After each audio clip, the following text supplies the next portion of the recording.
Good morning student. मैं सत्यप्रकाश कश्यप श्री राम तकनीकी संस्थान से। आज हम नया topic CPU central processing unit के बारे में पढ़ेंगे। जैसा कि हम सभी जानते हैं, मैंने अपने पहले क्लास में बताया था कि सीपीयू मतलब कैबिनेट नहीं होता, पर एक्चुअल में सीपीयू का मतलब होता है कंप्यूटर का प्रोसेसर, जो कंप्यूटर के इंस्ट्रक्शन को लेता है और उनको एग्जीक्यूट करता है। तो सबसे पहले मैं आपको सीपीयू के बारे में और विस्तार से बताता हूँ, ठीक है। सीपीयू मतलब होता है सेंट्रल प्रोसेसिंग यूनिट, या जिसको हम अपनी आम बोलचाल की भाषा में बोलते हैं प्रोसेसर। आप देख सकते हैं सीपीयू बिल्कुल ऐसा होता है जिसमें आप देख सकते हैं ये बहुत छोटा सा डिवाइस होता है और बहुत ही कॉस्टली होता है, ठीक है। इसमें बारीक पिन लगे हुए होते हैं। पहले जो प्रोसेसर आता था, आप देख सकते हैं पहले का प्रोसेसर इस तरीके से उभरा हुआ पिन का होता था, पर अभी जो प्रोसेसर आते हैं इसमें पिन जो है वो बहुत ही फ्लैट कर दिए गए हैं, क्योंकि कभी कभी प्रोसेसर को लगाते समय जो ये पिन है डैमेज हो जाते थे, जिससे बहुत ही कॉस्टली प्रोसेसर 1 मिनट में ही खराब हो जाता था। तो ये हमारा प्रोसेसर, जिसका मूल उद्देश्य है अरिथमेटिक लॉजिक यूनिट परफॉर्म करना, ठीक है, कंट्रोल यूनिट के ऑपरेशन को परफॉर्म करना, डेटा को सुरक्षित करना, डेटा को एक्सेस करना, ये सारे काम। अगर मैं कहूँ कि अगर एक यूज़र जो भी इंस्ट्रक्शन देता है वो काम परफॉर्म होता है तो वो सिर्फ और सिर्फ एक ही जगह से होता है, वो है हमारा प्रोसेसर, ठीक है। तो सारे टास्क जो कि एक यूज़र के द्वारा कमांड दिए जाते हैं, उन सारे कमांड को फुलफिल करने का जो काम है वो सिर्फ और सिर्फ प्रोसेसर पूरा करता है। बाकी और भी डिवाइसेस हैं वो सारे सपोर्ट करते हैं, जो सेकेंडरी वर्क करते हैं, पर जो प्राइमरी वर्क है, जो प्रोसेस का काम है, वो सीपीयू करता है। अब मैं आपको बताना चाहूँगा सीपीयू के 3 भाग होते हैं, ALU arithmetic logic unit, main memory unit, और तीसरा है कंट्रोल यूनिट। तो सबसे पहले हम एएलयू समझेंगे। एएलयू में सबसे पहला भाग होता है अरिथमेटिक, ठीक है। दूसरा होता है लॉजिक, ठीक है, अरिथमेटिक, और दूसरा होता है लॉजिक, ठीक है। तो सबसे पहले हम अरिथमेटिक को समझते हैं। तो जो आपका कंप्यूटर है, कंप्यूटर का जो सबसे प्राइमरी काम है, हम सभी जानते हैं, शुरुआत में जब कंप्यूटर को बनाया गया तो सिर्फ जोड़ घटाव गुणा भाग इन सब कार्यों को करता था, इसलिए इसका जो पहला जो प्रोसेसर का पहला भाग है वो है अरिथमेटिक, ठीक है। दूसरा हमारा जो भाग है वो है हमारा लॉजिक यूनिट, ठीक है। तो अरिथमेटिक और लॉजिक में अंतर यही है, जो अरिथमेटिक होता है वो जोड़ घटाव गुणा भाग करता है, जबकि लॉजिक है, लॉजिक जो है वो आउटपुट के बेस पे, ठीक है, जो भी हमारे पास इनपुट होता है, इनपुट के बेस पे जो आउटपुट आता है उनको कंपेयर करके अगला कौन सा कंडीशन हमको एग्जीक्यूट करना है ये डिसाइड करता है। जैसा कि हम जानते हैं, अगर हम चल रहे हैं, सामने अगर अचानक गड्ढा आता है तो हमारा जो टास्क होता है कि हम वहां पर उस गड्ढे को कैसे पार करें, तो या तो हम उस गड्ढे में उतर कर उसको पार करते हैं, या फिर गड्ढे को जंप लगा के पार करते हैं। कहने का ये मतलब है कि हमको सुरक्षित गड्ढे जो रोड में इस हिस्से से अगले हिस्से की तरफ जाना है। अब वो हम डिसाइड करेंगे कि हमको जंप करके जाना है या फिर हमको नीचे उतर के जाना है। तो यही कंप्यूटर भी करता है कि जैसी स्थिति होता है वैसी स्थिति को वो जैसा उसमें प्रोग्राम किया जाता है उसके हिसाब से डील करता है और उस कंडीशन से हमको आगे ले आता है। इसका एक छोटा सा उदाहरण है हमारा जो एटीएम में अगर हम पैसे की डिमांड करते हैं, एटीएम में स्वैप करते हैं, एटीएम को स्वैप करते हैं, स्वैप करने के बाद हम जब पैसे की डिमांड करते हैं, अगर हम 5,000 रुपये टाइप करते हैं, ठीक है, जहाँ पर हमको अमाउंट टाइप करना होता है वहाँ, तो अगर हमारे अकाउंट में 5,000 रुपये है तो बिल्कुल कंप्यूटर उसको चेक करेगा, उसको कंपेयर करेगा कि हमारे पास 500 रुपये है या नहीं। अगर हमारे अकाउंट में 500 रुपये है तो तत्काल हमको 500 रुपये 5,000 रुपये अगर हमारे अकाउंट में है तो हमारे लिए 5,000 निकाल के देगा। अगर हमारे खाते में 5,000 नहीं है, ठीक है, तो वो हमको एक मैसेज दे देगा कि यू हैव इनसफिशिएंट बैलेंस, ठीक है। तो इस तरीके से मैं ये कहना चाह रहा था कि लॉजिकल काम भी हमारा जो कंप्यूटर हो करता है। दूसरा जो काम है, ठीक है, मेन मेमोरी यूनिट, ठीक है, तीसरा है हमारा मेन मेमोरी यूनिट,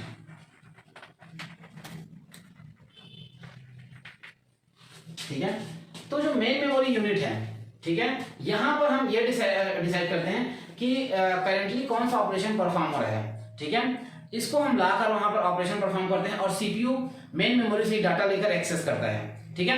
यहां पर मेमोरी का मतलब स्टोरेज से नहीं है, यहां पर जो भी ऑपरेशन सीपीयू वर्तमान में करता है, ठीक है, उसका डाटा वो मेन मेमोरी से एक्सेप्ट करता है और उसको परफॉर्म करने के बाद फिर से मेन मेमोरी दे देता है। मेन मेमोरी से वो जाकर, ठीक है, परमानेंट स्टोरेज में जाकर सेव होता है, ठीक है। मेरे कहने का ये मतलब है हमारे कंप्यूटर में एक मेन मेमोरी, ठीक है, और यहाँ पर लगा हुआ प्रोसेसर, और ठीक है, तो जब इसको कोई भी ऑपरेशन परफॉर्म करना होता है तो वो मेन मेमोरी से डाटा लेता है, ठीक है, ऑपरेशन परफॉर्म करता है और आउटपुट को फिर से वापस मेन मेमोरी तक सेंड कर देता है, ठीक है। तो ये है हमारा मेन मेमोरी, ठीक है, जहां पर किसी भी ऑपरेशन को परफॉर्म करने के लिए कोई भी टास्क आपके प्रोसेसर को दिया जाए, उसके लिए जो डाटा चाहिए होता है वो हमको मेन मेमोरी से प्राप्त होता है।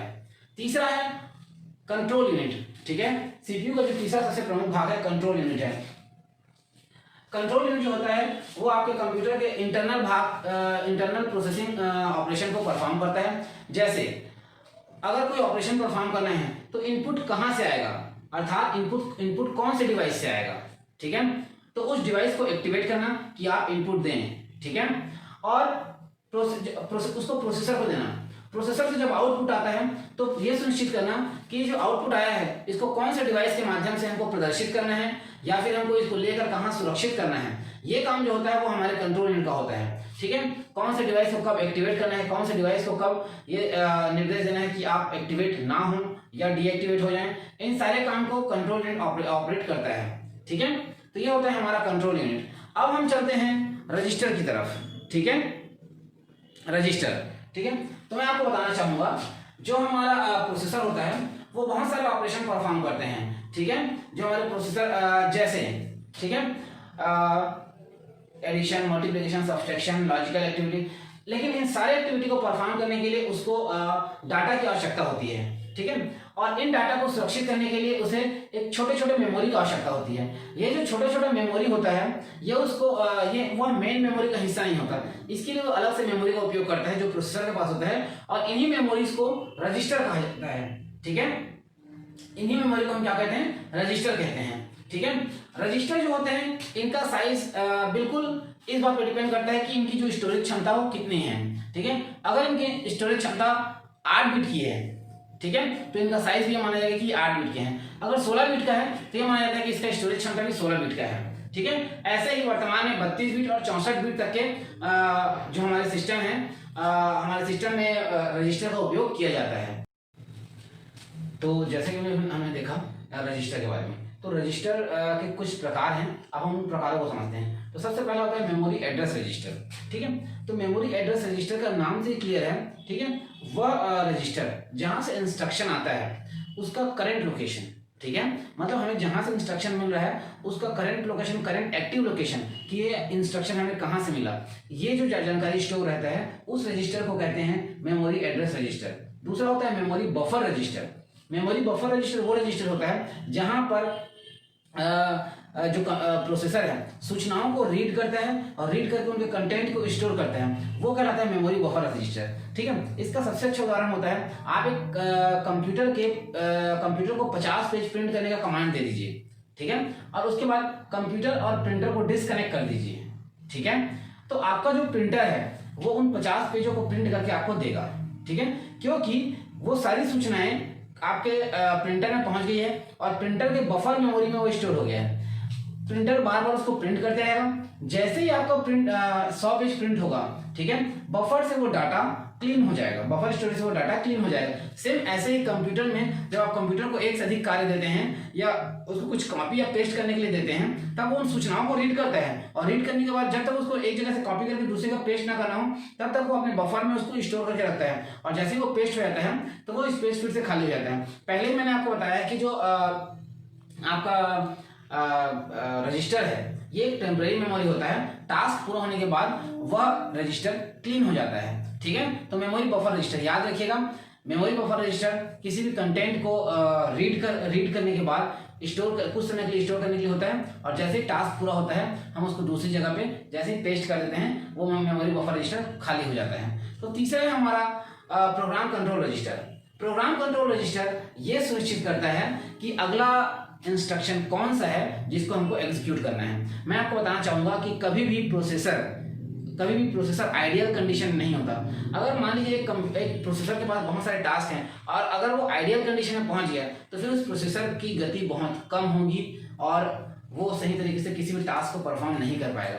तो ऐसी स्थिति से निपटने के लिए हम क्यों बना के रखते हैं कि इस टास्क के बाद ये टास्क ऑपरेशन का परफॉर्म होगा और ये टास्क के बाद ये टास्क परफॉर्म होगा।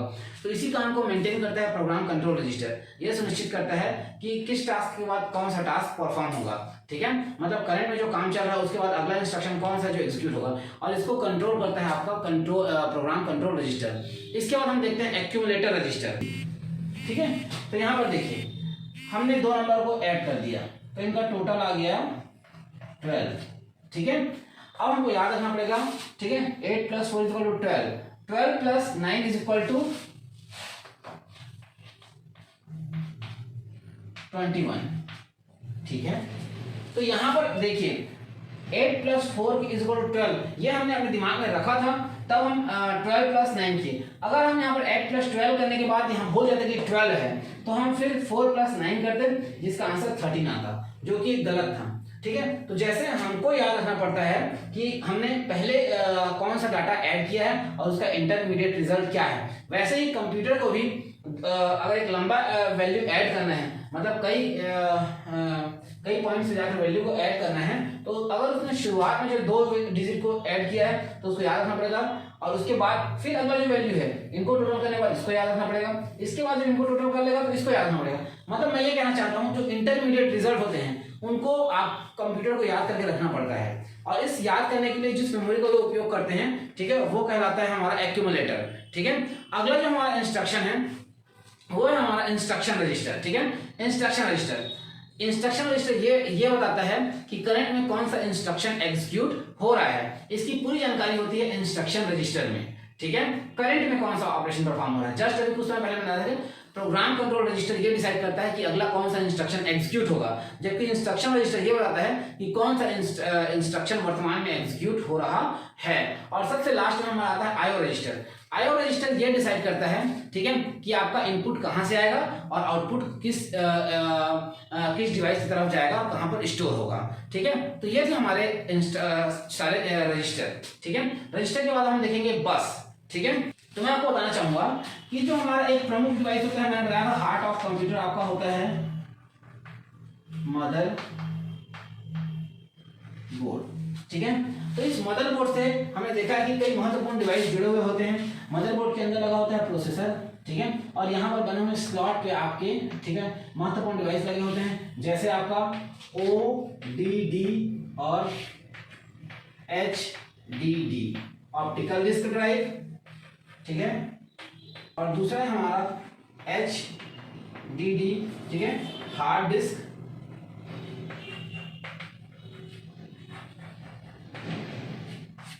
ठीक है, ऑप्टिकल डिस्क ड्राइव और हार्ड डिस्क ड्राइव, ठीक है। तो ऑप्टिकल डिस्क ड्राइव हम सभी जानते हैं, ठीक है, एक ऐसा डिस्क ड्राइव जिसमें हम CD या DVD लगाकर प्ले करते हैं, पर CD या DVD में जो डाटा होता है वो बहुत ज्यादा मात्रा में होता है। ऐसे डाटा को ट्रांसफर करने के लिए हमें बस की आवश्यकता होती है। बस जो होता है, ठीक है, आपके डाटा को यहाँ पर बहुत ही रफ्तार से इनपुट कराते हुए आपके सिस्टम में ले आता है, या जब भी कभी आप कोई नया CD में बार में प्रोसेस करते हैं तो उन डाटा को उतनी रफ्तार से स्टोर करता है। क्लियर है। तो आपका जो साटा केबल जो आपकी जो केबल है बस ये बहुत ही ज्यादा डिपेंडेंट होते हैं गति आपके सिस्टम को गति देने के लिए, ठीक है। दूसरा वैसे ही है hard disk drive. Hard disk drive हम जानते हैं ये तो CD जो ऑप्टिकल डिस्क ड्राइव है उनसे बहुत ही ज्यादा कई गुना, अगर मैं कहूँ कि 100 गुना ज्यादा स्पेस प्रोवाइड करते हैं, तो उतनी ही ज्यादा मात्रा में डाटा उनको ट्रांसफर करना पड़ता है। तो यहाँ पर भी हम एक दूसरे बस का प्रयोग करते हैं, ठीक है। बस के द्वारा हम सूचनाओं को ट्रांसफर करते हैं, ठीक है। अगला जो हमारा होता है बस के प्रकार। बस दो प्रकार के होते हैं, साटा और पाटा, ठीक है। वर्तमान में साटा केबल का ज्यादा प्रयोग किया जाता है, पाटा केबल वर्तमान में बंद हो चुका है, ठीक है, या पुराने सिस्टम में उपलब्ध है परंतु इसका ज्यादा प्रयोग नहीं किया था क्योंकि इसका जो आकार है बहुत चौड़ा होता है और जो डाटा ट्रांसफर करने की गति बहुत कम होती है, जबकि साटा की जो गति है वो बहुत तेज होती है और इनका आकार भी बहुत छोटा होता है, ठीक है। आगे हम देखेंगे इंस्ट्रक्शन सेट, ठीक है। इंस्ट्रक्शन सेट क्या होता है? कंप्यूटर को हम कोई भी टास्क देते हैं तो मैं आपको बताना चाहूंगा कि एक प्रोसेसर के पास इतनी क्षमता होती है कि वो एक साथ कई सारे ऑपरेशन को परफॉर्म कर सकता है। तो हम क्या करते हैं, कंप्यूटर को वन बाय वन काम देते रहते हैं, कभी ये काम कभी वो काम, ठीक है। तो बहुत सारे उसको ऑलरेडी इंस्ट्रक्शन मिल गए, हमने ऐड करने के लिए कह दिया, हमने सॉन्ग प्ले करने के लिए कह दिया, हमने नेट ऑन कर दिया, ये सब हम काम उसको दे देते हैं, ठीक है। तो एक ये हो गया बहुत सारे इंस्ट्रक्शन। दूसरा, कंप्यूटर को अगर आप कोई टास्क देते हैं, ठीक है, कोई काम करने के लिए कहते हैं आप, ठीक है, तो उस समय आप उसको जब एक काम करने के लिए कहते हैं तो उसके अंदर कंडीशन के अंदर कंडीशन होता है कि आपको ये काम करना है, इन नियमों का पालन करके करना है, इसको इस तरीके से करना है। अगर जो यूजर है अगर गलत इनपुट देता है तो आप उसको लॉगिन करने नहीं देंगे, ठीक है। अगर आपका जो यूजर है वो गलत कमांड देता है तो आप उसको ब्रेक कर देंगे। मतलब बहुत सारे नियमों का पालन करते हुए किसी टास्क को पूरा किया जाता है। इन नियमों के समूह को इंस्ट्रक्शन सेट कहा जाता है। क्लियर है? इन इंस्ट्रक्शंस के समूह को ही इंस्ट्रक्शन सेट कहा जाता है, क्योंकि कंप्यूटर एक दो नहीं लाखों इंस्ट्रक्शंस को फॉलो करते हुए आपके टास्क को परफॉर्म करता है, ठीक है। तो ये था हमारा इंस्ट्रक्शन सेट, ठीक है। अगला जो हमारा टास्क है, हमारा जो टॉपिक है वो है प्रोसेसर स्पीड। तो मैं आपको बताना चाहूंगा प्रोसेसर किसी भी टास्क को जब हम उसको बहुत सारे टास्क देते हैं तो वो दो तरीके से किसी भी टास्क को परफॉर्म करता है। पहला फर्स्ट कम फर्स्ट सर्व, ठीक है। First come first serve. First come first serve का मतलब होता है कि आप कंप्यूटर को जो भी काम देंगे, ठीक है, जो पहला काम देंगे उसको पहले करेगा और जो बाद में आप काम देंगे बाद में करेगा। दूसरा होता है प्रायोरिटी बेस पर। कभी कभी ऐसा भी सिचुएशन आता है कि कंप्यूटर को हम ये नहीं कह सकते कि आप ये काम पहले आएगा आप इसको पहले करिए। कभी कभी ऐसा सिचुएशन आता है कि कंप्यूटर को सारे काम को रोककर जिसकी प्रायोरिटी हाई होती है उस टास्क को परफॉर्म करना पड़ता है। तो इस बेस पर कंप्यूटर अपना काम करता है और उन काम को करके हमको जल्दी से जल्दी आउटपुट देता है, ठीक है। दूसरा, कंप्यूटर की गति, जो प्रोसेसर की गति को किस आधार में मापा जाता है, तो प्रोसेसर की गति को हर्ट्ज में मापा जाता है। HZ इसका सिंबल है, हर्ट्ज में मापा जाता है। पहले आप देखेंगे कभी भी प्रोसेसर को पलट कर, ठीक है, प्रोसेसर को पलट कर आप कभी देखेंगे तो पहले KB लिखा होता था, सॉरी KZ, ठीक है, अब MZ लिखा होता है, मेगाहर्ट्ज। क्लियर है? किलोहर्ट्ज और मेगाहर्ट्ज। तो अभी जो प्रोसेसर है वो बहुत तेज गति से काम करते हैं और इनका जो शॉर्टकट है वो MZ है, मेगाहर्ट्ज, ठीक है। अब हम आगे चलते हैं सिस्टम क्लॉक की तरफ, ठीक है। सिस्टम क्लॉक मैं आपको बताना चाहूंगा जो कंप्यूटर के जो सारे टास्क हैं, ठीक है, वो एक नियत गति से चलते हैं। नियत गति मतलब हर टास्क का एक रूट फिक्स है, एक टाइमिंग फिक्स है और उस टाइमिंग में ही उस काम को होना है, ठीक है। मैं ये कहना चाह रहा हूं कि ऐसा नहीं है कि ये टास्क रुक गया, ये टास्क जैसे हमारे आम जिंदगी में होता है। कई बार हम पहले जाते हैं कहीं पर हमसे पहले वाले व्यक्ति को काम पहले रहता है, हमारा काम बाद में होता है। लेकिन कंप्यूटर में ऐसा नहीं होता। हर किसी के लिए एक टाइम फिक्स है, हर टास्क के लिए टाइम फिक्स है कि इस काम के बाद ये काम होगा, इस काम के बाद ये काम होगा, ठीक है। और इन सभी चीजों को मेंटेन करने के लिए हमारे सिस्टम में एक क्लॉक लगा होता है, या जिसको ड्रमर बोलते हैं, ठीक है। यही इन कामों को सिंक्रोनाइज करते हैं। इसको सिंक्रोनाइज करना कहते हैं कि कौन से काम के बाद कौन सा काम होगा और कौन से काम के बाद कौन सा काम होगा, ठीक है। तो जो सिस्टम क्लॉक होता है वो सिंक्रोनाइजेशन करता है। सिस्टम जो क्लॉक होता है उससे बहुत ही तेज रफ्तार से बहुत सारी तरंगें निकलती है। 10,000 प्रति सेकंड तरंग निकलता है और इन तरंगों का काम ही होता है हमारे कंप्यूटर के प्रोसेस, जो सारे प्रोसेस चल रहे हैं उनको सिंक्रोनाइज करना कि किस टास्क के बाद कौन सा टास्क और कौन सा टास्क के बाद कौन सा टास्क, ठीक है। तो ये होता है सिस्टम क्लॉक। अगला होता है हमारा सिस्क और रिस्क। दोनों का पहले हम फुल फॉर्म जानेंगे। सिस्क का मतलब होता है कॉम्प्लेक्स इंस्ट्रक्शन सेट कंप्यूटर और रिस्क का मतलब होता है रिड्यूस्ड इंस्ट्रक्शन सेट कंप्यूटर। तो सबसे पहले हम सिस्क को समझेंगे। जो सिस्क होता है इसमें बहुत सारे जो इंस्ट्रक्शन होते हैं बहुत ज्यादा मात्रा में होते हैं, इसलिए बहुत जल्दी गर्म हो जाता है। परंतु इसमें एक गुण ये भी है कि इसमें किसी भी टास्क को परफॉर्म करने के लिए बहुत सारे टूल दिए होते हैं, जिससे जो एक यूजर होता है, ठीक है, एक यूजर बहुत सारे एडवांस एक्टिविटी कर सकता है, ठीक है, और किसी भी काम को बहुत ही सरलता से, किसी भी प्रोग्रामिंग को बहुत ही सरलता से वो कर सकता है। तो ये उसका गुण है, परंतु इसमें इलेक्ट्रिसिटी कंजप्शन बहुत ज्यादा है, ठीक है। दूसरा हम चलते हैं रिड्यूस्ड इंस्ट्रक्शन सेट कंप्यूटर, ठीक है। वहीं पर रिड्यूस्ड इंस्ट्रक्शन सेट कंप्यूटर है, इसमें इंस्ट्रक्शन कम है, जटिलता कम है, तो ये किसी भी इंस्ट्रक्शन को सिस्क की अपेक्षा जल्दी से परफॉर्म करके दे सकता है। इलेक्ट्रिसिटी कंजप्शन इसमें बहुत कम होता है, ठीक है, और कोई भी एग्जीक्यूशन, जो ऑपरेशन का एग्जीक्यूशन है वो इसमें फास्ट होता है। तो हम ये मान सकते हैं जो रिस्क है reduced instruction set computer complex instruction set computer की अपेक्षा बहुत ही अच्छा होता है, ठीक है। अब हम चलते हैं हमारे प्रोसेसर की तरफ, ठीक है, प्रोसेसर के ब्रांड की तरफ। एक्चुअली प्रोसेसर हम शुरू से पढ़ ही रहे हैं। प्रोसेसर के ब्रांड, तो प्रोसेसर के 3 ब्रांड बेसिकली फेमस हैं, इंटेल, ठीक है, AMD और तीसरा है मोटोरोला, ठीक है। तो इंटेल प्रोसेसर के बारे में तो पूरी दुनिया जानती है और आप भी जानते होंगे थोड़ा थोड़ा। जो इंटेल जो प्रोसेसर बनाती है उसमें उसका नाम ही इंटेल है। शुरुआत सबसे पहले जो प्रोसेसर का हुआ, ठीक है, वो इंटेल ही था और इंटेल अभी तक जो लेटेस्ट प्रोसेसर बनते आ रहे हैं वो इंटेल ही बनाता है। जैसे कि हम i9 भी सुने होंगे, इंटेल i9, ठीक है, पहले सेलेरॉन, ठीक है, सेवरॉन के प्रोसेसर आते थे, ठीक है। और उसके बाद बीच में पेंटियम, और उसके बाद वर्तमान में हम आई सीरीज के प्रोसेसर देख रहे हैं। तो इस तरीके से लगातार नए नए जनरेशन के प्रोसेसर इंटेल के द्वारा बनाए जाते हैं, ठीक है। और सबसे पॉपुलर प्रोसेसर इंटेल का ही होता है। दूसरा है AMD, एडवांस माइक्रो डिवाइस, ठीक है।